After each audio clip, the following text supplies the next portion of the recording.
তাফসীর মাহফিল CHP।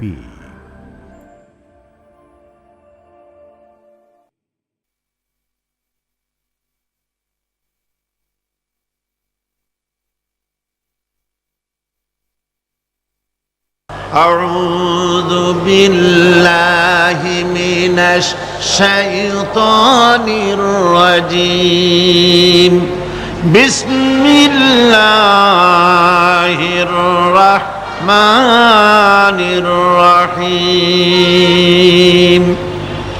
الحمد لله رب العالمين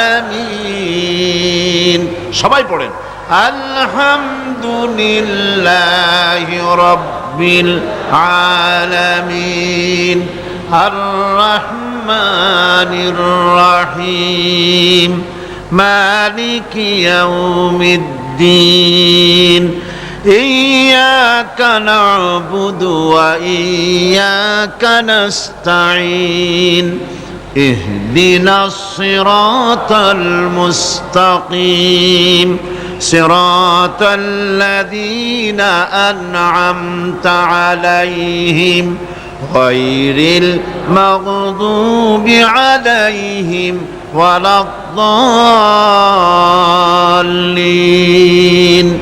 آمين সূরা ফাতিহা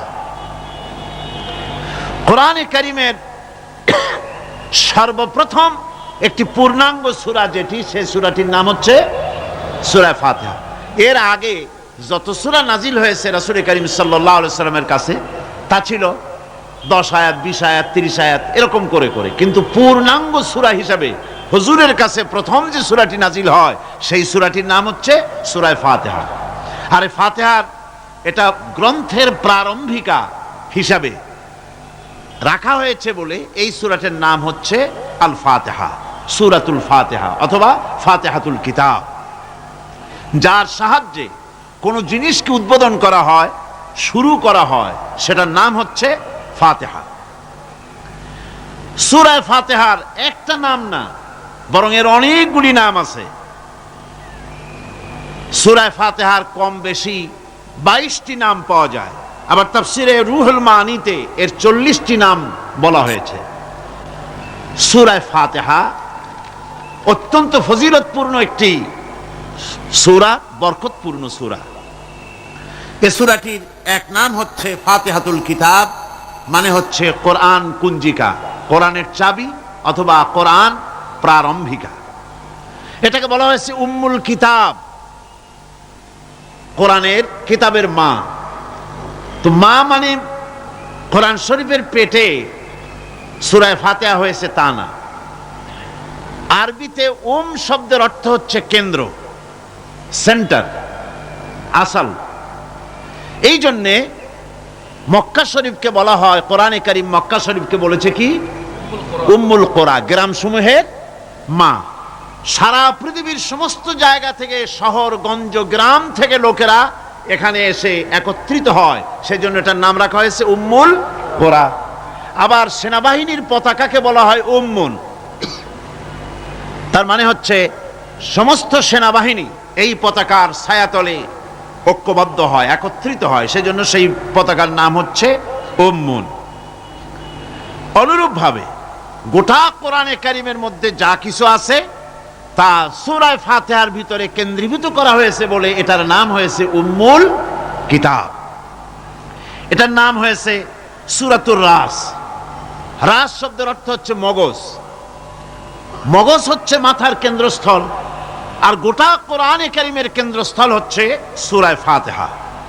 সূরা ফাতিহার আরেক নাম হচ্ছে সূরাতুল কানজ, অর্থাৎ খনি, খনির সূরা। তার মানে হচ্ছে জ্ঞান বিজ্ঞানের সমস্ত খনি আল্লাহ পাক সূরা ফাতিহার মধ্যে রেখে দিয়েছেন। সুবহানাল্লাহি ওয়া বিহামদিহি। এর আরেকটা নাম হচ্ছে সূরাতুল ওয়াফিয়া, অর্থাৎ পূর্ণত্বপ্রাপ্ত। এই সূরাটি হচ্ছে একমাত্র সূরা যা খণ্ডিত করে পড়া যায় না। কোরআন শরীফের যে কোনো সূরাকে অংশবিশেষ তেলাওয়াত করে নামাজ পড়তে পারেন, অংশবিশেষ পড়তে পারেন, কিন্তু সূরা ফাতিহা হচ্ছে এমন একটি সূরা যে সূরা খণ্ডিত করে পড়া যায় না, পড়তে হলে সবটাই পড়তে হবে। এর জন্য এটার নাম হচ্ছে পূর্ণত্ব প্রাপ্ত। এটাকে বলা হয়েছে আসাসুল কোরআন, অর্থাৎ কোরআনের ভিত্তি। 30 পারা কোরআনের পূর্ণাঙ্গ ব্যবস্থা পেশ করা হয়েছে, তার ভিত্তি হচ্ছে সূরা ফাতিহা। এটার নাম হচ্ছে সূরাতুল হামদ, প্রশংসার সূরা।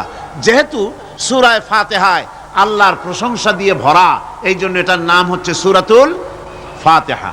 এর আরেকটি নাম হচ্ছে সূরাতুশ শুকর, শুকর করা, কৃতজ্ঞতা প্রকাশ করার সূরা। এই সূরাটির মধ্যে মানুষ আল্লাহ পাকের অসীম অনুগ্রহের শুকরিয়া আদায় করে বলে প্রশংসার মাধ্যমে, এই জন্য এটার নাম হয়েছে সূরাতুশ শুকর। সূরাটির না আরেকটি নাম হচ্ছে সূরাতুদ দোয়া। এই সূরাটি একটি দোয়া, একটি প্রার্থনা, আল্লাহ পাকের কাছে প্রার্থনা করা হয়, সেজন্য এটার নাম হচ্ছে সূরাতুদ দোয়া। এর আরেকটি নাম হচ্ছে সূরাতুস সুয়াল, অর্থাৎ কামনা করার সূরা, আল্লাহর কাছে চাওয়ার সূরা। এই সূরায় অনেক কিছু আছে যা আল্লাহর কাছে চাওয়া হয়।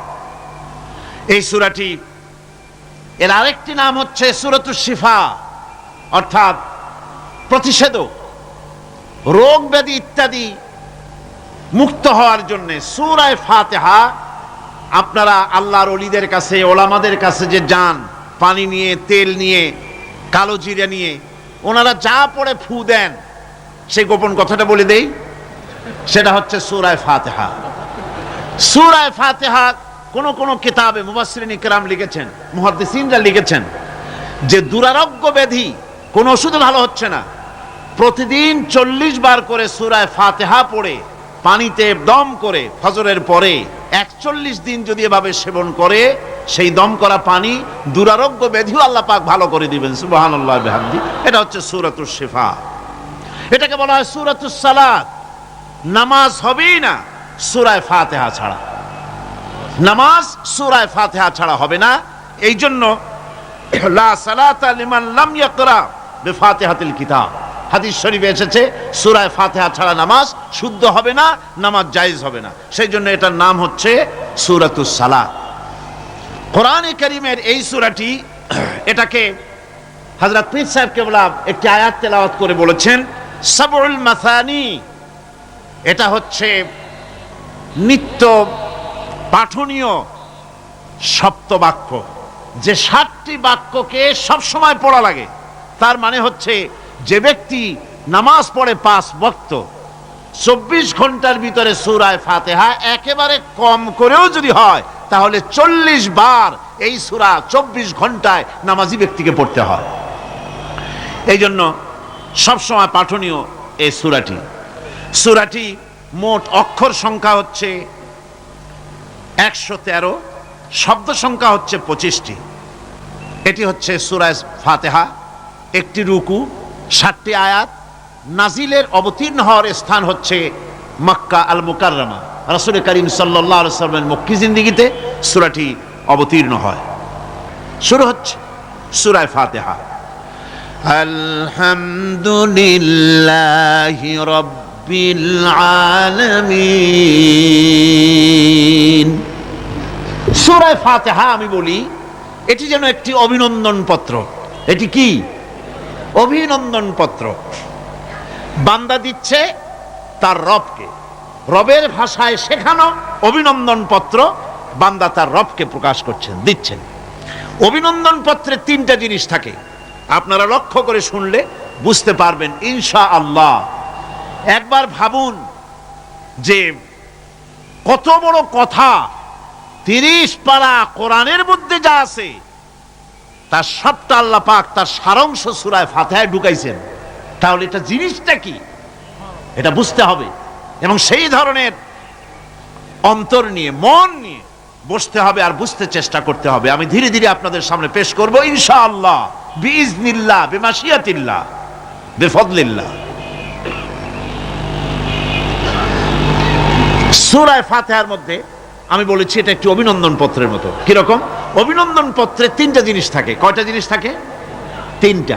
প্রথমে থাকে প্রশংসা। অভিনন্দন পত্রে প্রথমে কি থাকে? প্রশংসা। 2 নম্বরে থাকে পরিচয়। 3 নম্বরে থাকে দাবি। 3 নম্বরে থাকে দাবি।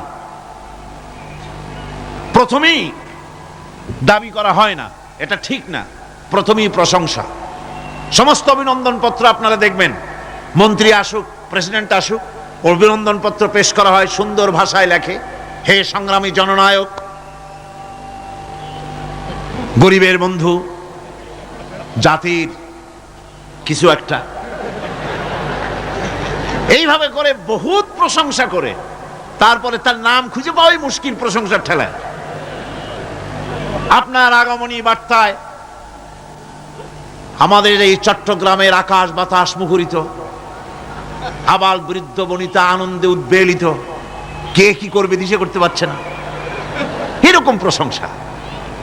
এই প্রশংসা দিয়ে তারপরে বলে আমরা চট্টগ্রাম কলেজের কর্তৃপক্ষ, আমাদের বেড়া নাই, টিন নাই, চাল নাই, ইট নাই, সিমেন্ট নাই, আমাদের এগুলি দাবি। তাহলে প্রথমে গেল প্রশংসা, 2 নম্বরে পরিচয়, 3 নম্বরে দাবি। মূলত এই ভদ্রতা প্রথমে কেউ বলে না, মন্ত্রী সাহেব চিটাগংয়ে আসছেন তো, আমাদের দাবি না মিটাইয়া ঠ্যাং আস্ত নিয়ে ঢাকা ফিরতে পারবেন না, এরকম বলে নাকি? এরকম বললে কিছুই পাওয়া যাবে না। মূলত এই যে ভদ্রতা, এই শালীনতা, এই শিষ্টাচার শিক্ষা দিয়েছে আল কোরআন। সুবহানাল্লাহ বিহামদিহি। বান্দাকে কিছু চাইতে হবে, আর চাওয়াটা শিখাইছেন কে? আল্লাহ। কে শিখিয়েছেন? বান্দাকে একটা বড় জিনিস চাইতে হবে, একটা বড় জিনিস চাইতে হবে আল্লাহর কাছে। সে চাওয়াটা কি সেটাও আল্লাহ শিখাইছেন। যেহেতু আমরা তো জানি না, বুঝি না, আল্লাহ আমাদের কত মেহেরবান, তার কত দয়া, আমাদের শিখাই দিচ্ছেন কেমনে প্রশংসা করতে হবে, কেমনে পরিচয় দিতে হবে, আর কেমনে দাবি করতে হবে। 3টি জিনিস সূরা ফাতিহার মধ্যে আল্লাহ পাক ঢুকিয়ে দিয়েছেন। সুবহানাল্লাহ বিহামদিহি। সুতরাং বলা হচ্ছে, আল্লাহ পাক বলছেন আলহামদুলিল্লাহি রাব্বিল আলামিন। সমস্ত প্রশংসা, যাবতীয় প্রশংসা সবকিছু আল্লাহ পাকের জন্য, যিনি রব্বুল আলামিন, যিনি বহু জগতের, অসংখ্য জগতের যিনি পালনেওয়ালা, তার জন্যই সমস্ত প্রশংসা। এখন হামদ হচ্ছে প্রশংসা, এর অর্থ হচ্ছে সুন্দরের প্রশংসা। অসুন্দরের কিন্তু কোনো হামদ হয় না, অসুন্দরের হামদ হয় না। হামদ হয় কার? সুন্দরের। সুন্দরের হামদ হয়, প্রশংসা হয়। এই জন্য প্রশংসা করতে হবে আল্লাহ পাকের। কোন ফাসিকের প্রশংসা যদি করা হয়, আল্লাহ পাক নারাজ হয়ে যায়, আল্লাহ পাকের আরশ গোসায় থরথর করে কাঁপতে থাকে। প্রশংসা হবে কেবলমাত্র কার? আল্লাহ পাকের। এবং এই প্রশংসা সবটুকু হামদের আগে আলিফ লাম লাগানো হয়েছে। এটা হচ্ছে জিন্স বা ইস্তেকরাক, অর্থাৎ সমস্ত বস্তুকে বোঝাবার জন্য আল শব্দকে ব্যবহার করা হয়েছে। আলহামদু, সমস্ত প্রশংসা সেই আল্লাহ পাকের, যিনি তামাম জাহানকে সৃষ্টি করেছেন এবং প্রতিপালন করেছেন। আল্লাহ রাব্বুল আলামিন বলেন, আমরা শুরু করছি সূরা ফাতিহা, অভিনন্দন পত্র দিচ্ছি, কারে দিচ্ছি? আল্লাহ পাককে দিচ্ছি। সেখানেও ভাষা দিয়ে রব্বুল আলামিন বলেন প্রশংসা করো, আলহামদুলিল্লাহি রাব্বিল আলামিন। সমস্ত প্রশংসা আল্লাহ পাকের, যিনি হচ্ছেন রব। যিনি কি? রব। এখন এই রব শব্দের বাংলা অর্থ করা হয় প্রভু, লালনকারী, প্রতিপালনকারী, কিন্তু এই অর্থ যথেষ্ট নয়। কোরআনে কারিমে যে রব বলা হয়েছে তার অর্থ হচ্ছে, তার অর্থ ব্যাপক, অনেক বিশাল এর অর্থ। এ রব কাকে বলে আমি রবের সমস্ত ব্যাখ্যা করতে পারবো না, তবে অল্প কথায় এমন ভাবে বলতে চেষ্টা করব যাতে করে আপনাদের বুঝে আসবে ইনশাআল্লাহ। আমরা বলি ইনশাআল্লাহ। এখন আপনারা যদি আমাকে প্রশ্ন করেন যে অত কথা বুঝি না, এক লাইনে এক বাক্যে বুঝায় দেন রব কাকে বলে, তাহলে আমি কথাটা এইভাবে বলবো, যাহার যখন যে জিনিসের যতটুকুন প্রয়োজন তাহাকে তখন সেই জিনিস ফরিয়াদ করার আগে যিনি পৌঁছে দেন তার নাম হচ্ছে রব। এ রব হচ্ছে তার মধ্যে রুবুবিয়তের সম্পূর্ণ কোয়ালিটিতে ভর্তি আল্লাহ পাকের মধ্যে, রুবুবিয়তের কোয়ালিটি। রব শুধু সৃষ্টি করেই ছেড়ে দেন না, প্রতিপালন করেন, পূর্ণতায় পৌঁছে দেন। সুবহানাল্লাহ বলতে ইচ্ছে করে না ভাইরা? দেখেন আল্লাহ রাব্বুল আলামিন এমন রব, বাংলাদেশের কুকুর আর আমেরিকা ইউরোপের শীত প্রধান দেশের কুকুর একরকম নয়। আমাদের দেশের পশু ইউরোপ আমেরিকা শীত প্রধান দেশের পশু একরকম নয়। তার কারণ হলো আমাদের দেশে শীত কম, নাতিশীতোষ্ণ অঞ্চলের মধ্যে খানিকটা পড়ে যায়। এখানে পশুদের গায়ে কম পশম থাকলে কোনো অসুবিধা নাই। ভেড়া, ঘোড়া, কুকুর, বন্য প্রাণীকে কেউ তো কম্বল দেয় না, ল্যাপ দেয় না, রাজাই দেয় না, খাতা দেয় না, চাদর দেয় না। আল্লাহ রাব্বুল আলামিন তিনি এমন রব, শীত প্রধান দেশের পশুদের গায়ে পশম দিয়া চিরস্থায়ী কম্বল জড়ায় দিয়েছেন। এর নাম হচ্ছে রব। প্রতিপালনের পদ্ধতি কি সুন্দর করে তিনি প্রতিপালন করছেন, কি সুন্দর করে তিনি পশু পক্ষীগুলিকে তাদের আহার জোগাড় করছেন, প্রতিপালন করছেন। তিনি রব, মানুষকে সৃষ্টি করেছেন, আমাদেরকে সৃষ্টি করেছেন, সব প্রয়োজন মিটাইছেন। সুবহানাল্লাহ ওয়া বিহামদিহি, সকল প্রয়োজন মিটিয়েছেন, একটা জিনিস বাদ রাখেন না। আমি এই জন্য বলি যে কোরআন হচ্ছে বিজ্ঞানের উৎস। কোরআন বিজ্ঞানের কি? বিজ্ঞানের আবিষ্কার যত বাড়বে, বিজ্ঞান চিরটা কাল কোরআনের কাছে ভিক্ষার হাত দিয়ে এতিমের মতো দাঁড়ায় থাকবে কিয়ামত পর্যন্ত। আজ পৃথিবীর বিজ্ঞানীরা বলছেন জগৎ সম্পর্কে, আমরা মনে করছি পৃথিবীটাকে, আমাদের কাছে তো জগৎ দুইটা। কয়টা জগৎ? একটা জগৎ হলো এইটা, ইহ জগৎ আর পরজগৎ, এছাড়া আর কিছু জানি না। এই দুইটাই জগৎ আমাদের কাছে। এখন দেখেন বিজ্ঞানীরা কি বলছে। বিজ্ঞানীরা বলছেন সৌরজগতে শুধু আমাদের সৌরজগৎটাই শেষ না, অসংখ্য সৌরজগৎ আছে মহাশূন্যে, অসংখ্য সৌরজগৎ। পৃথিবীর প্রতি 4 বিলিয়ন মানুষ যদি এক একটা সৌরজগৎ দখল করে, তাতেও সৌরজগৎ শেষ হবে না। আরো সহস্র সহস্র বিলিয়ন বিলিয়ন সৌরজগৎ আরো ফাঁকা পড়ে থাকবে। এত সৌরজগৎ আল্লাহ সৃষ্টি করেছেন। এই মহাশূন্যে বহুমাত্রিক জগতের কথা আল্লাহ পাক এখানে বলেছেন। এই পৃথিবী একটা জগৎ, এই মাটির তলে আছে আর এক জগৎ, সমুদ্রের ভিতরে আছে পানির তলার আর এক জগৎ। আর মহাশূন্য যে কি তা আপনার মাথায় শূন্য হয়ে যাবে চিন্তা করতে করতে। এই জন্য বিজ্ঞানীরা, বড় বড় বিজ্ঞানী, এরা কিন্তু নাস্তিক হয় না। বর্তমান বিজ্ঞানীরা চিন্তা করে গবেষণা করে খেই হারিয়ে ফেলছে মহাশূন্যকে দেখে। যেখানে আছে গ্যালাক্সি, যেখানে আছে মিল্কি ওয়ে, যেখানে রয়েছে অসংখ্য তারকা, এই পৃথিবীটা মহাশূন্য আল্লাহ যেভাবে তৈরি করেছেন, সেই তুলনায় এই পৃথিবী একটা মার্বেলের চাইতে খুব বেশি একটা বড় কিছু হয় বলে মনে হয় না। পৃথিবী যদি হয় একটা মার্বেলের মতো, তাহলে আমরা যে মানুষ, আমাদের অস্তিত্ব কোথায় চিন্তা করেন। এবার মহাশূন্যে চলেন। মহাশূন্য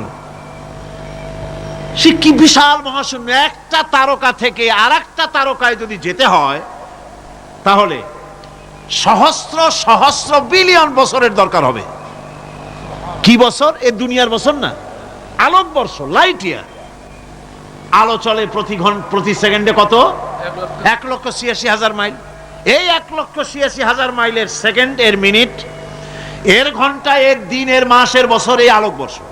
সহস্র সহস্র আলোকবর্ষ পার হয়ে যাবে এক তারকা থেকে আর এক তারকায় পৌঁছানো সুকঠিন। এ ধরনের অসংখ্য তারকা আল্লাহ পাক তৈরি করে রেখেছেন। সূর্য হচ্ছে পৃথিবীর চাইতে 13 লক্ষ গুণ বড়।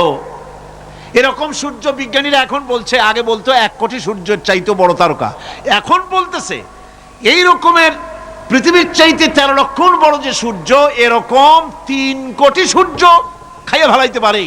এরকম সহস্র সহস্র তারকা এক একটা গ্যালাক্সির ভিতরে আল্লাহ পাক তৈরি করে রেখেছেন। এখন মনে হচ্ছে যে এই তারকাগুলি বড়, না, এই তারকাগুলির চাইতে আবার বড় জিনিস আছে। সেগুলি কি?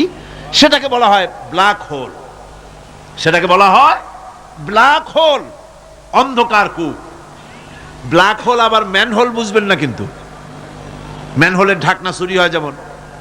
তবে একটা দৃষ্টান্ত আপনি বুঝতে পারেন, রাস্তায় রাস্তায় যেমন অসংখ্য ম্যানহোল আছে, ওই রকম করে মহাশূন্যে অসংখ্য ব্ল্যাক হোল আছে, একটা দুইটা না, অসংখ্য। এই ব্ল্যাক হোল আবার দেখা যায় না, অদৃশ্য ব্ল্যাক হোল। এই ব্ল্যাক হোলগুলো কি?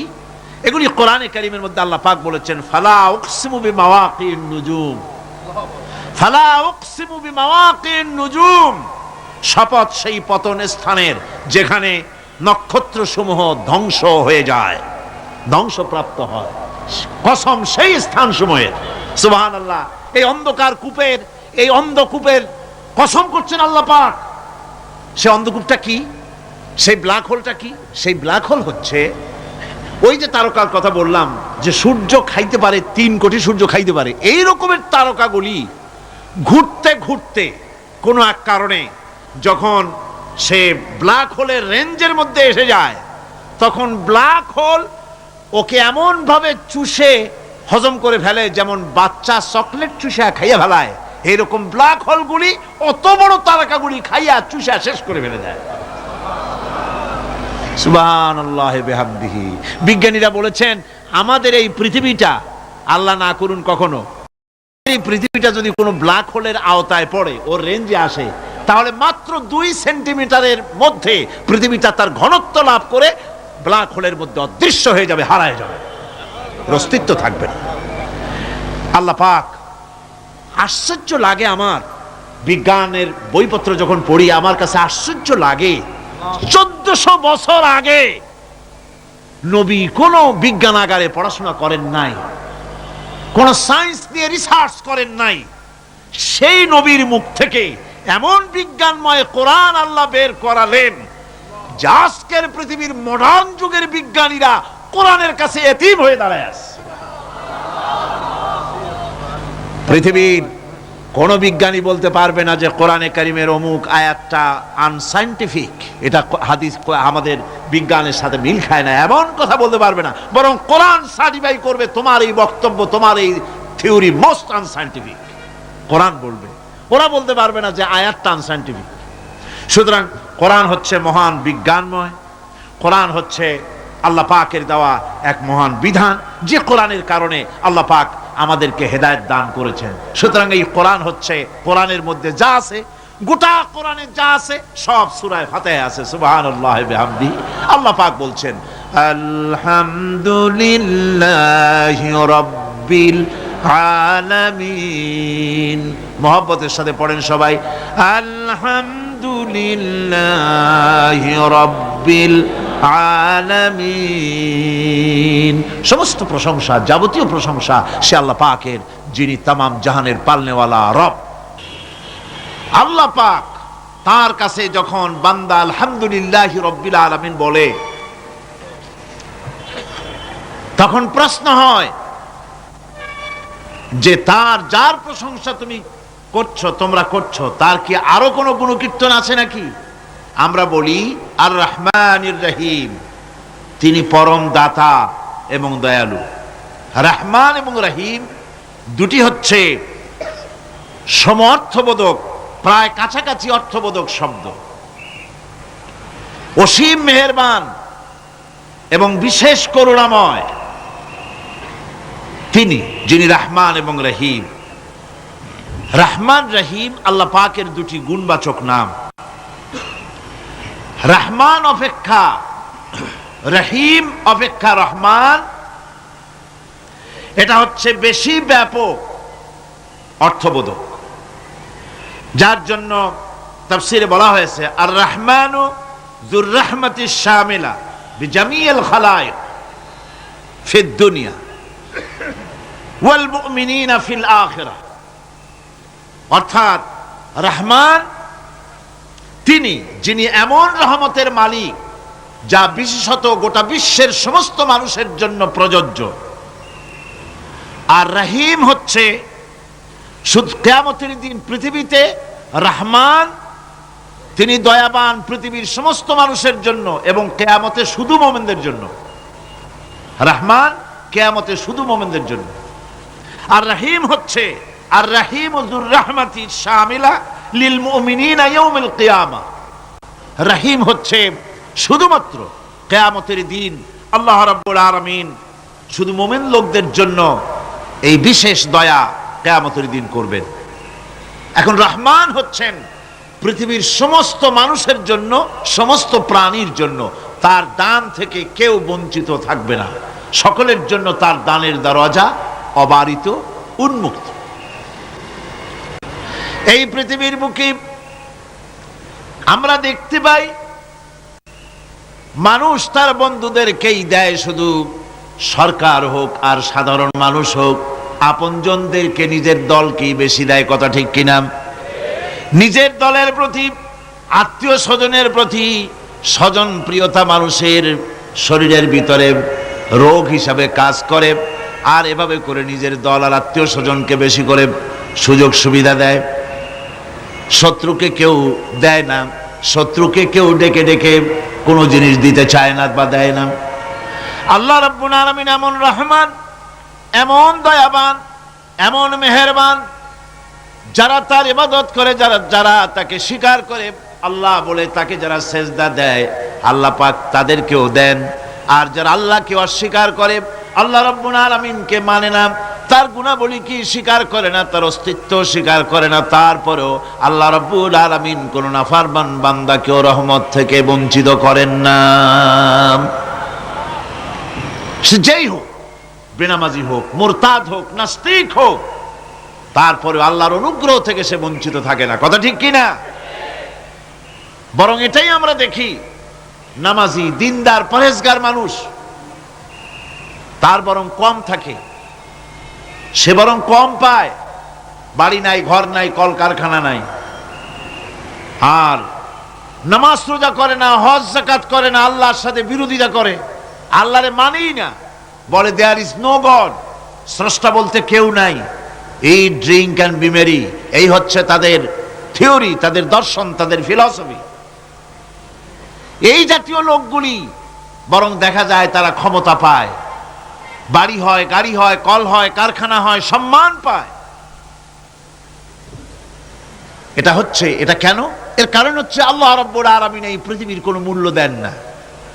এই পৃথিবীর মূল্য যদি আল্লাহ পাকের কাছে একটা মশার ডানার তুল্য যদি হতো, আল্লাহ পাক বিদ্রোহীদেরকে, কাফেরদেরকে এক ঢোক পানি আল্লাহ পাক গিলতে দিতেন না। এবার চিন্তা করেন, আল্লাহর ব্যাপারে যে দৃষ্টান্তটা দেওয়া হয়েছে, দৃষ্টান্তটা কত গুরুত্বপূর্ণ। মশার ডানার তুল্য, মশার ডানার তুল্য এই পৃথিবীর দাম নাই আল্লাহর কাছে। আপনাকে যদি কেউ 10 লক্ষ মশার ডানা বহু কষ্ট করে জোগাড় করিয়া যদি কেউ দেয়, তাহলে আপনি কয় টাকা দিয়ে কিনবেন? 4 পয়সা দিয়েও একজনে বলছে 4 পয়সাও দিবে না। তাহলে বোঝেন এর কোনো মূল্য নাই। একটা মশার ডানার তুল্য মূল্য আল্লাহ পাক এই পৃথিবীর দেন না, যার কারণে অবারিত উন্মুক্ত হস্তে আল্লাহ পাক সমস্ত মানুষের জন্য, প্রাণী জগতের জন্য তিনি করুণা করেছেন সকলকে। এই করুণাময় রহমান আল্লাহ পাক তিনি গুনাহগারদেরকে, যারা আল্লাহ পাকের ফরমাবরদারি করতেছে, তাদেরকে সকলকে আল্লাহ পাক সমানভাবে তার জিনিসগুলিকে তিনি দিয়ে দিচ্ছেন। এটা হচ্ছে রহমান। আর রহিম হচ্ছে, হাদিস শরীফে বলা হয়েছে, আর রহমানু রহমানুদ দুনিয়া ওয়াল আখিরা, আর রহিমু রহিমুল আখিরা। মুমিন রহমান তো শুধু আল্লাহ পাক দুনিয়া এবং আখিরাতের জন্য, আর রহিম শুধুমাত্র আখিরাতের জন্য। আবার কোন কোন আয়াতে বলা হয়েছে যে আল্লাহ পাক দুনিয়ার মানুষের জন্য রহিম। একটি আয়াতে ভাবে বলা হয়েছে, হুয়াল্লাযী ইউসাল্লি আলাইকুম ওয়া মালাইকাতুহু লিয়ুখরিজাকুম মিনাজ যুলুমাতি ইলান নূর ওয়া কানা বিল মুমিনিনা রহিমা। সে আল্লাহই তোমাদের প্রতি রহম করেছেন, রহমত নাজিল করেছেন এবং তার ফেরেশতাগণ এই উদ্দেশ্যে যে তোমাদেরকে তিনি অন্ধকার থেকে আলোর দিকে বের করে নিয়ে আসবেন। আর তিনি হচ্ছেন মুমিনদের জন্য রহিম, অত্যন্ত দয়াবান। আরবি ভাষায় আর রহমান অন্তর্জগতের এমন একটি নম্র উচ্ছ্বাসিত অবস্থার প্রতি ইঙ্গিত করে যার ফলে তার স্বতঃস্ফূর্তভাবে নিজের থেকেই মহানুভবতা এবং প্রীতি ও মহব্বতের ইচ্ছার বহির্প্রকাশ ঘটে। তাই রহমতের মধ্যে আছে স্নেহ, আছে প্রীতি, আছে অনুগ্রহ। আল্লাহ পাকের রহমতটা কি জিনিস? সেটা হচ্ছে রাহমাতি ওয়াসিআত কুল্লা শাই। আমার রহমত দিয়ে সমস্ত জিনিসকে ঢেকে রাখা হয়েছে। প্রত্যেকটি জিনিসের ভিতরে আল্লাহ পাকের রহমত রয়েছে। রহমত ছাড়া এই পৃথিবীতে মানুষের চলার কোনো পথ নাই। সমস্ত ব্যাপারই আল্লাহ পাকের রহমত আর রহমত। আমরা যখন বললাম আর রহমানির রহিম, বলেন সবাই আর রহমানির রহিম। আবার প্রশ্ন হয়, বান্দা বুঝলাম, আরো কোনো কোয়ালিটি, আরো কোনো বৈশিষ্ট্য তার আছে নাকি? আমরা বলি মালিকি ইয়াউমিদ্দিন। তিনি হচ্ছেন বিচার দিনের মালিক, শেষ বিচারের মালিক তিনি। একদিকে এটাকে ব্যালেন্স করা হয়েছে, একদিকে অফুরন্ত রহমত যার কোনো কুল নাই, কিনারা নাই। এখন আদল দরকার। এখন কি দরকার? আদল, ইনসাফ দরকার। আল্লাহ পাক একদিকে অফুরন্ত রহমত আর নিয়ামত দিয়ে পৃথিবীকে ছেড়ে রেখেছেন, অপর দিকে বলেছেন আমি হচ্ছি বিচার দিনের মালিক, সেদিন আমি বিচার করব। সেই বিচারের ভিতরে কোনো পক্ষপাতিত্ব থাকবে না, হবে না। সেখানে তিনি হবেন হাকামুল হাকিমিন, ওইটা হবে সুপ্রিম কোর্টের সুপ্রিম কোর্ট। সেই পরকালে, সেই কিয়ামতের মাঠে আপনাকে আমাকে সকলকে উপস্থিত হতে হবে, নাকি হবে না? সবাইকে উঠতে হবে। এই দিন শব্দটি কোরআনে কারিমে বহু জায়গায় বলা হয়েছে এবং বিভিন্ন অর্থে ব্যবহার করা হয়েছে। যেমন দিন শব্দের অর্থ প্রভাব, প্রতিপত্তি, আধিপত্য, ইতাআত, বন্দিগি, দাসত্ব, আনুগত্য, নীতি, পথ, পন্থা, হিসাব, ফায়সালা, প্রতিদান, প্রতিফল। এরকম অনেক অর্থ, অনেক অর্থে দিন শব্দ কোরআনে কারিমের মধ্যে ব্যবহৃত হয়েছে। কিন্তু এখানে মালিক ইয়াউমিদ্দিন, এই দিন এখানে ব্যবহার করা হয়েছে প্রতিফল অর্থে। প্রতিফলের দিন, যেদিন প্রতিফল দেওয়া হবে, তিনি হচ্ছেন সেই দিবসের অধিপতি, সেই দিবসের মালিক। সূরা ইনফিতারে আল্লাহ পাক বলছেন ওয়ামা আদরাকা মা ইয়াউমুদ্দিন সুম্মা মা আদরাকা মা ইয়াউমুদ্দিন। বিচারের দিনটি কি তা তোমাকে কে জানালো? আবার জিজ্ঞেস করছি, তোমাকে কে জানালো বিচারের দিনটা কি? আল্লাহ পাক জবাবে বলছেন বিচারের দিনটা হচ্ছে ইয়াউমা লা তামলিকু নাফসুন লিনাফসিন শাইআন ওয়াল আমরু ইয়াউমা ইযিন লিল্লাহ। বিচারের দিন হচ্ছে এমন দিন যেদিন কেউ নিজেকে রক্ষা করতে পারবে না, কারো থেকে কেউ নিজেকে রক্ষা করতে পারবে না, নিজেকে কেউ নিজের জন্য কাউকে সাহায্যকারী পাবে না। আর সমগ্র ব্যাপারটি নিরঙ্কুশ ভাবে আল্লাহ রাব্বুল আলামিনের হাতে থাকবে। সেই দিনটার নাম কিয়ামত, সেটার নাম পরকাল, সেটার নাম হচ্ছে বিচারের দিন। যেদিন কর্তৃত্ব হবে কেবলমাত্র কার? আল্লাহ পাক। সেই দিনটা হচ্ছে কর্মফল পাওয়ার দিন। লাহা মা কাসাবাত ওয়া আলাইহা মাকতাসাবাত। প্রত্যেক মানুষই সেই উপার্জন অনুসারে সেখানে ফল পাবে। যেমন কর্ম তেমন ফল পাবে, ব্যক্তি হিসাবে পাবে, দল হিসাবে পাবে। তিলকা উম্মাতুন ক্বাদ খালাত লাহা মা কাসাবাত ওয়া লাকুম মা কাসাবতুম ওয়া লা তুসআলুনা আম্মা ইয়ামালুন। প্রত্যেক মানুষই তার উপার্জন অনুসারী ফল পাবে। যা সে পাবে তা নিজের উপার্জন ছাড়া আর কিছুই না। আর যে ফল পাবে সেটাও তার উপার্জন। সুতরাং কিয়ামতের দিন আল্লাহ মানুষের উপরে কোনো জুলম করবেন না, অত্যাচার করবেন না। আল্লাহ পাক তো তার বান্দার জন্য জুলুমকারী নন, ঠিক কিনা? আল্লাহ পাক বলছেন, মান আমিলা সালিহান ফালিনাফসিহি ওয়া মান আসাআ ফাআলাইহা ওয়া মা রাব্বুকা বিযাল্লামিন লিল আবিদ। যে ব্যক্তি পুণ্য কাজ করলো সে নিজের কাজে নিজের স্বার্থেই তা করলো। আমরা যে নামাজ পড়ি এটা কি আল্লাহর স্বার্থ? কথা কন, আল্লাহর স্বার্থ? সারা পৃথিবীর সমস্ত মানুষ যদি আল্লাহরে সেজদা দেয়, আল্লাহর ক্ষমতা আরো কিছু কালের জন্য বাড়বে নাকি? সমস্ত মানুষ যদি আল্লাহকে অস্বীকার করে, বিদ্রোহী ঘোষণা করে, বিদ্রোহ ঘোষণা করে, তাতে কি আল্লাহর ক্ষমতা শেষ হয়ে যাবে? নাউযুবিল্লাহি মিন যালিক। যেমন ছিলেন তেমনই থাকবেন। সুতরাং আমরা যা করি, আমরা নামাজ পড়ি নিজেদের জন্য, আল্লাহকে খুশি করার জন্য, কিন্তু কল্যাণটা আমার। কল্যাণটা কার? আমার। রোজা, হজ, যাকাত, তেলাওয়াত যা করি সব আল্লাহকে খুশি করার জন্য, কিন্তু স্বার্থ পুরাটাই আমার, আমার কল্যাণের জন্যই আমি করি। এবং আল্লাহ হচ্ছেন তিনি তোমাদের রব। ওমা রাব্বুকা বিযাল্লামিন লিল আবিদ। তোমাদের রব হচ্ছেন তিনি যিনি বান্দাদের উপরে কখনো অত্যাচার করেন না, জুলম করেন না, মেহেরবানি দিয়ে যিনি ছেয়ে রাখেন তিনি হচ্ছেন আল্লাহ পাক। সুতরাং সেই কিয়ামতের মাঠে আল্লাহ পাকের দরবারে আমাদের সকলকেই উঠতে হবে। আল্লাহ পাকের দরবারে আমাদের সামনে, আল্লাহ পাকের সামনে দাঁড়াতে হবে। সেদিন আমাদেরকে কেউ বাঁচাতে পারবে না। সেদিন আল্লাহ পাক এর দরবারে যেন আমরা আসামি না হই, সেজন্য এই পৃথিবীতে কোরআন অনুযায়ী আমাদের জীবন গড়তে হবে, সুন্নাহ অনুযায়ী জীবন গড়তে হবে। তাহলে পরকালে আল্লাহ পাকের কাছে নাজাত পাওয়া যাবে। বড় কঠিন জায়গা, বড়ই কঠিন জায়গা। এবার প্রশ্ন হচ্ছে, তোমরা যারা আমার প্রশংসা করলে তোমরা কারা? জবাবে আমরা বলছি, ইয়্যাকা না'বুদু ওয়া ইয়্যাকা নাস্তাঈন। আয় আমার রব, আমরা হচ্ছি তোমার বান্দা, একমাত্র তোমারই গোলামি করি, একমাত্র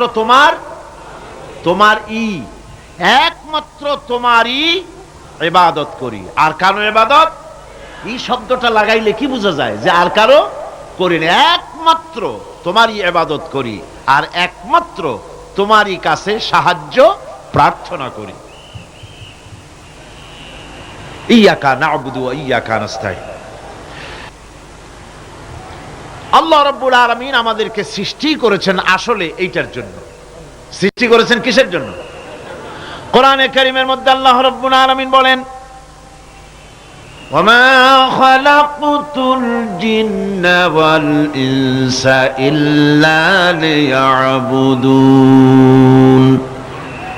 আমি মানুষ এবং জিনকে সৃষ্টি করেছি শুধুমাত্র আমার ইবাদতের জন্য, আমার গোলামির জন্য, আমার আনুগত্যের জন্য। এই ইবাদত একটি ব্যাপক অর্থবোধক শব্দ। আমরা যদি ইবাদতটা নাই বুঝি তা আমাদের মানব জন্ম হবে বৃথা। ইবাদত হচ্ছে আল্লাহর পছন্দনীয় জিনিসগুলি আমল করে তার সন্তুষ্টি অর্জন করার জন্য প্রচেষ্টা চালানো জীবনের সকল ক্ষেত্রে। এর মধ্যে ইবাদতের ভিতরে এমন এক ব্যাপক অর্থ যে এর ভিতরে নামাজ, রোজা, হজ, যাকাত, সত্য কথা, আমানতদারি, দিয়ানতদারি, প্রতিবেশীর হক আদায় করা, মাতা পিতাকে শ্রদ্ধা করা, প্রতিবেশী হক আদায় করা, স্ত্রীর হক আদায় করা, সৎ কাজের আদেশ করা, অসৎ কাজের নিষেধ করা, জিহাদ ফি সাবিলিল্লাহ করা, এই সব কিছুই হচ্ছে ইবাদতের মধ্যে শামিল। জিকির আজকার করা, তেলাওয়াত করা, আমলে সালেহ করা, এভাবে করে আল্লাহ পাককে খুশি করার জন্য আল্লাহর নির্দেশ মাফিক কাজগুলি করা, সবটাই হচ্ছে ইবাদতের মধ্যে শামিল। প্রশংসা করেছি, পরিচয় দিয়েছি, আমরা তোমার বান্দা। এবার প্রশ্ন হচ্ছে, চাও কি? পরিচয় তো শুনলাম, চাও কি? আল্লাহ রাব্বুল আলামিন আমাদেরকে শিখায় দিলেন কত বড় মেহেরবান তিনি, কত দয়ালু তিনি। তার কাছে চাওয়ার ভাষাটাও তিনি আমাদের শিখাই দিলেন। জনগণ সুবহানাল্লাহ। রব্বুল আলামিন আমাদের শিখালেন এভাবে চাও, ইহদিনাস সিরাতাল মুস্তাকিম সিরাতাল্লাযীনা আন'আমতা আলাইহিম গায়রিল মাগদুবি আলাইহিম ওয়ালাদ-দাল্লিন। হায় আল্লাহ, ইহদিনাস সিরাতাল মুস্তাকিম, একটা রাস্তা চাই, সহজ সরল সঠিক একটি পথ চাই তোমার কাছে। সেই পথটা চাই যে পথ হচ্ছে নিয়ামত প্রাপ্তদের, অভিশপ্ত এবং পথভ্রষ্টদের পথ নয়। যে পথ নিয়ামত প্রাপ্তদের, ওই ধরনের একটা পথ আমরা চাই।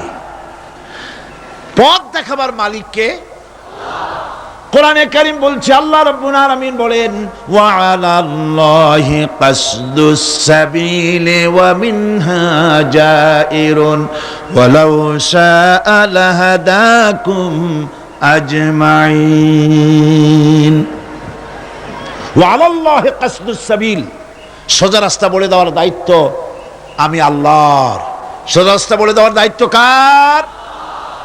তিনি বলছেন বলার দায়িত্ব আমার, সোজা রাস্তাটা আমি বলে দেব। আল্লাহ রাব্বুল আলামিনের কাছে বান্দা যখন রাস্তার দাবি করলো, সোজা পথ চাই, সহজ পথ একটা তোমার কাছে চাই, রব্বুল আলামিন সূরা ফাতিহার 7টা আয়াতের এই অভিনন্দন পত্রের জবাবে 30 পারা কোরআন শরীফ আল্লাহ পাক বান্দারে দান করে দিলেন।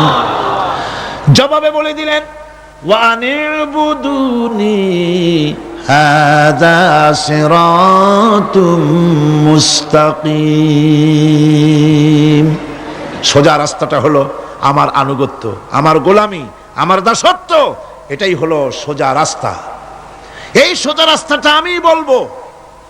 রাস্তা তো অনেক হতে পারে, কিন্তু সোজা রাস্তা বলে দেওয়ার দায়িত্ব কার? আল্লাহ পাকের। দেখেন এই যে বিশাল মাহফিল, এই মাহফিলে যত লোক আসছে, সব লোক কি এক মতের, এক চিন্তার, এক আদর্শের? না। এই কয়েক লক্ষ জনতার ভেতরে হাজারো মতের লোক আছে, হাজারো চিন্তার লোক আছে, হাজারো আদর্শের লোক আছে। সব আদর্শ, সব চিন্তা, সব কি ঠিক? সবটাই কি নির্ভুল? না, সঠিক নির্ভুল একটা। কয়টা হয়? একটাই হয় মাত্র। এই জন্য আমি দৃষ্টান্ত দিতে গিয়ে বলি, অঙ্ক পরীক্ষা যেদিন হয়, ছেলেরা অঙ্ক পরীক্ষা যেদিন দেয়, সেই অঙ্ক পরীক্ষা দিতে গিয়ে অঙ্ক যারা ভুল করে তাদের ফলাফল কয় রকম হয় বলেন? হ্যাঁ, অনেক রকম হয়। আর যাদের অঙ্ক যাদের ঠিক হয়, তাদের ফলাফল কয় রকম? একরকম। তার অর্থ কি? তার অর্থ হলো ভুলের পথ অনেক, আর হকের পথ, বাতিলের পথ অনেক, ভুলের পথ অনেক, সঠিক এবং হক যেটা, তার পথ হচ্ছে মাত্র একটা। এই জন্যে আল্লাহ রাব্বুল আলামিন তিনি সোজা রাস্তা বলে দেওয়ার দায়িত্বটা নিয়েছেন। কোরআন বলছে প্রত্যেকটি সৃষ্টির শুরু হতে শেষ পর্যন্ত 4টা স্তর পার হতে হয়। তার সর্বশেষ স্তর হলো হেদায়াত। 4টে স্তর পার হওয়ার সর্বশেষ স্তর হচ্ছে হেদায়াত।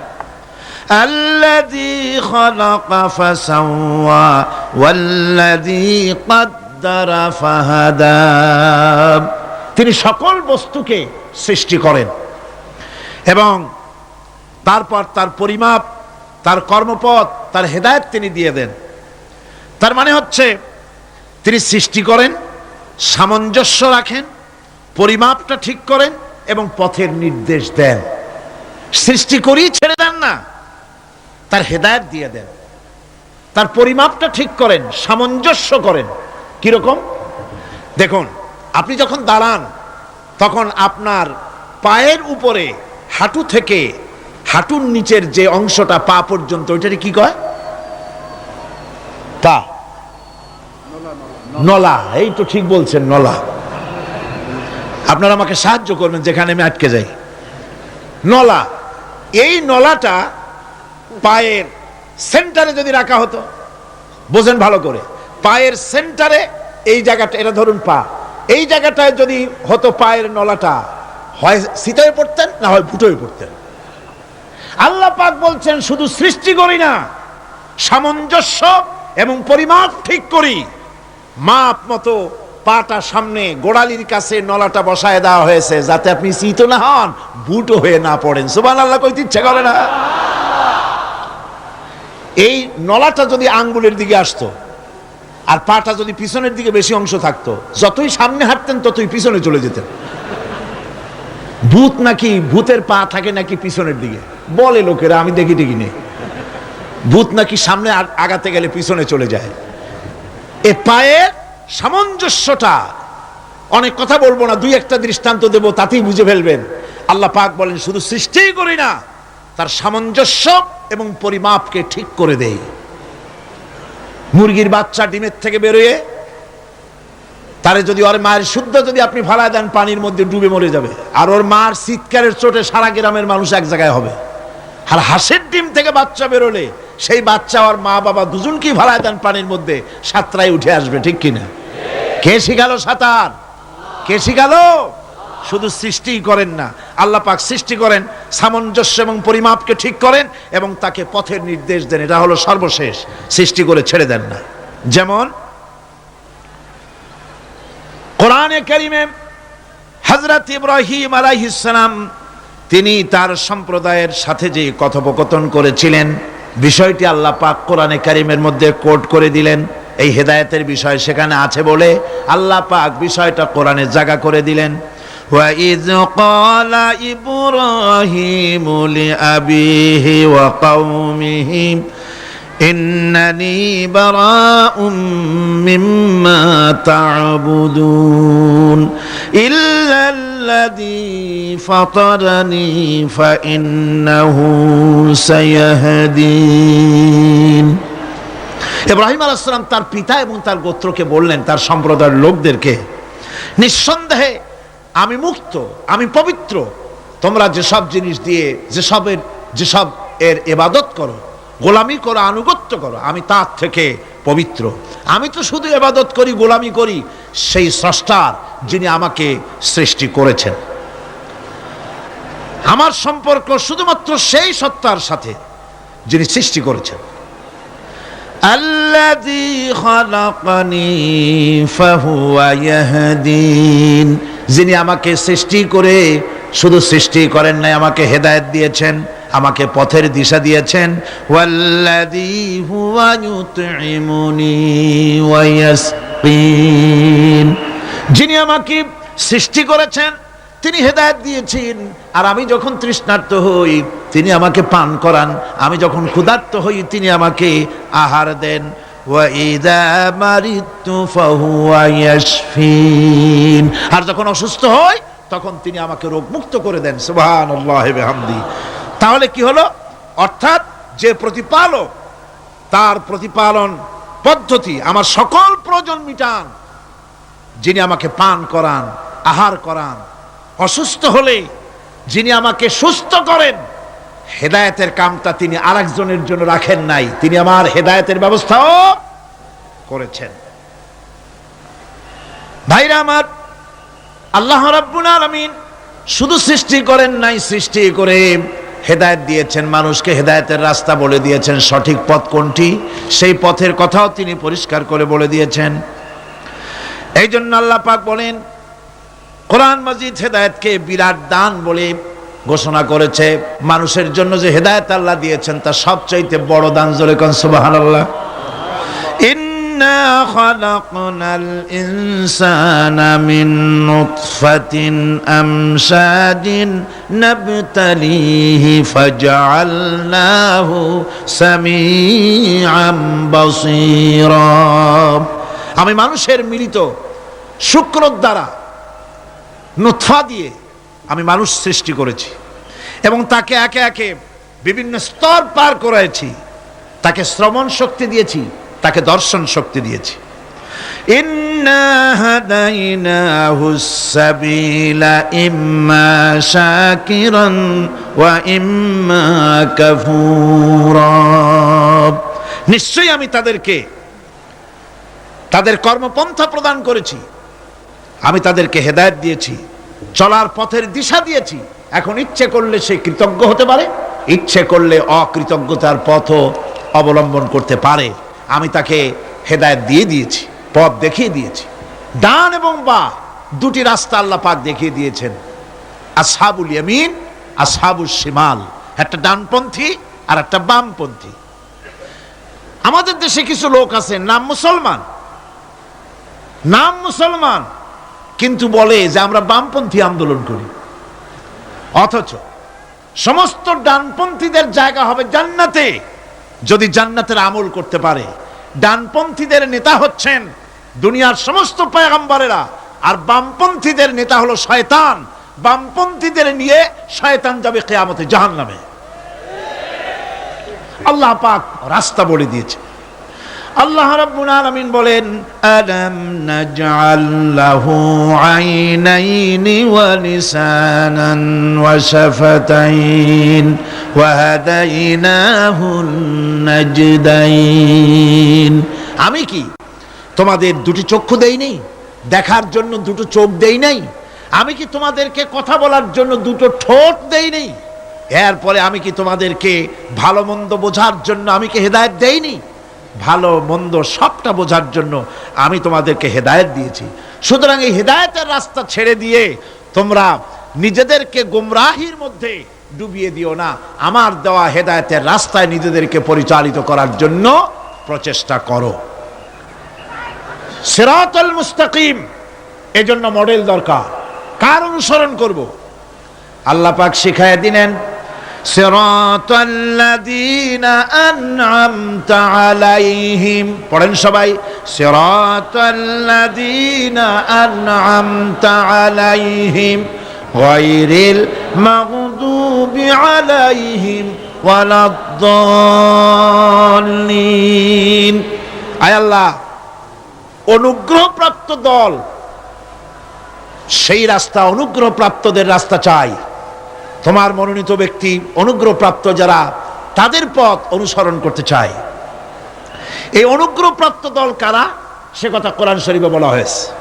আল্লাহ রাব্বুল আলামিন বলেন, ওয়া মান ইউতি'িল্লাহা ওয়ার রাসূল ফাউলাইকা মা'আল্লাযীনা আন'আমাল্লাহু আলাইহিম মিনান নাবিয়্যিনা ওয়াস-সিদ্দীকিন ওয়াশ-শুহাদা'a ওয়াস-সালিহিন ওয়া হাসুনা উলাইকা রাফীকা।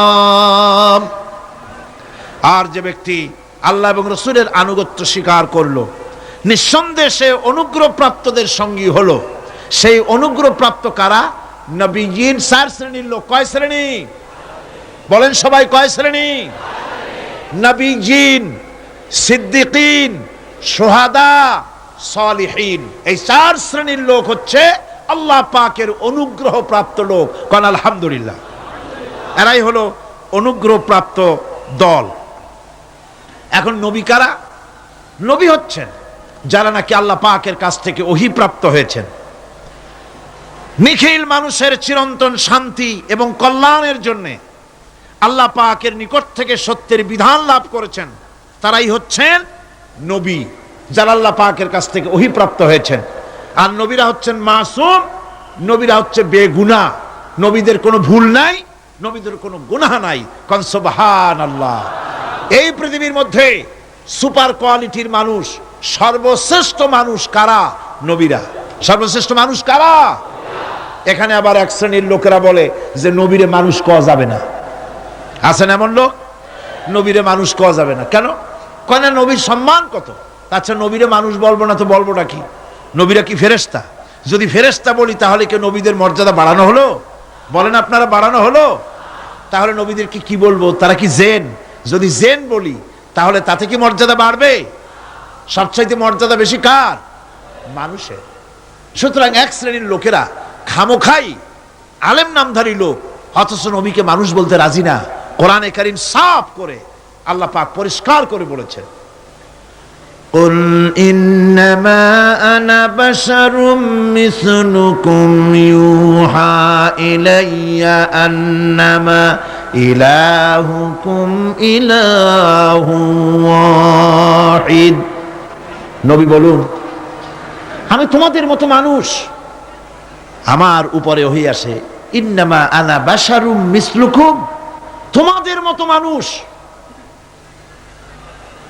একটু ভালো করে বিষয়টা বোঝেন। আরো বলেছি আমি, আজকে আবার স্মরণ করায় দেই। আল্লাহ শিখাই দিচ্ছেন, বলুন আমি তোমাদের মতো মানুষ, ফেরেশতা নই, জিন নই, আমার কাছে ওহী আসে। পার্থক্য এখানে।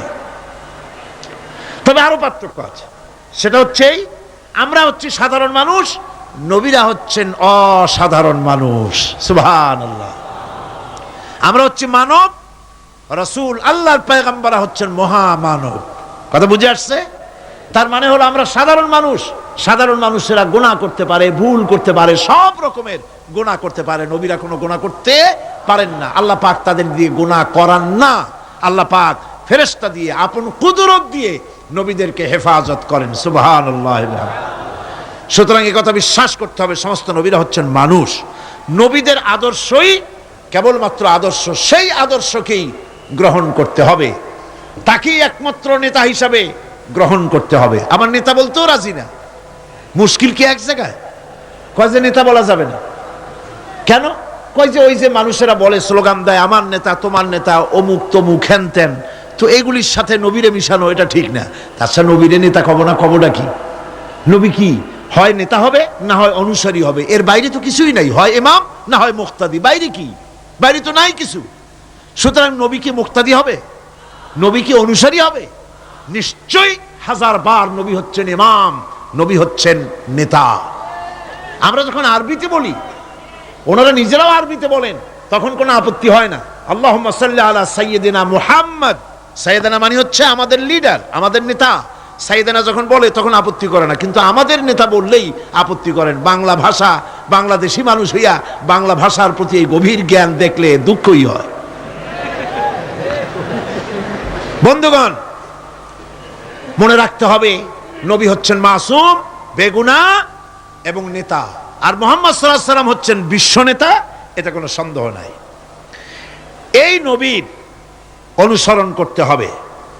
সিদ্দিকিন হচ্ছে সত্যকে যারা উদার, উন্মুক্ত, অকুণ্ঠ চিত্তে, দ্বিধাহীনভাবে যারা গ্রহণ করেছে, এর বিপরীত যারা করেই নাই, তারাই হচ্ছেন সিদ্দিকিন। হযরতে, যেমন একটা দৃষ্টান্ত, হযরতে আবু বকর সিদ্দিক রাদিয়াল্লাহু তাআলা আনহু, মেরাজ থেকে হুজুর ফিরে এসেছেন সকাল বেলায়, ফজরের নামাজ পড়ে বসেছেন কাবা শরীফে, তিনি বসে আছেন। তো তখন আবু জাহেল এসে বলছে, মুহাম্মদ সাল্লাল্লাহু আলাইহি ওয়াসাল্লাম, প্রত্যেক দিনই তো নতুন নতুন কথা কও, আজকে কোনো নতুন কথা আছে? হুজুর বললেন, হ্যাঁ নতুন কথা আছে। কি? বলে, এই তো শেষ রাত্রে জিবরাইল ছিল, আমারে নিয়ে গেল বাইতুল মুকাদ্দাসে, জেরুজালেমে গিয়ে নামাজ পড়লাম, ওইখান থেকে মহাকাশ পাড়ি দিলাম, 7 আকাশ পাড়ি দিলাম, সিদরাতুল মুনতাহা গেলাম, আরশে আজিম ভ্রমণ করলাম, আল্লাহর সাথে কথা কইলাম, জান্নাত জাহান্নাম দেখলাম, তারপরে আবার এই আইসা নামাজ পড়িয়া তোমাদের সাথে কথা বলতেছি।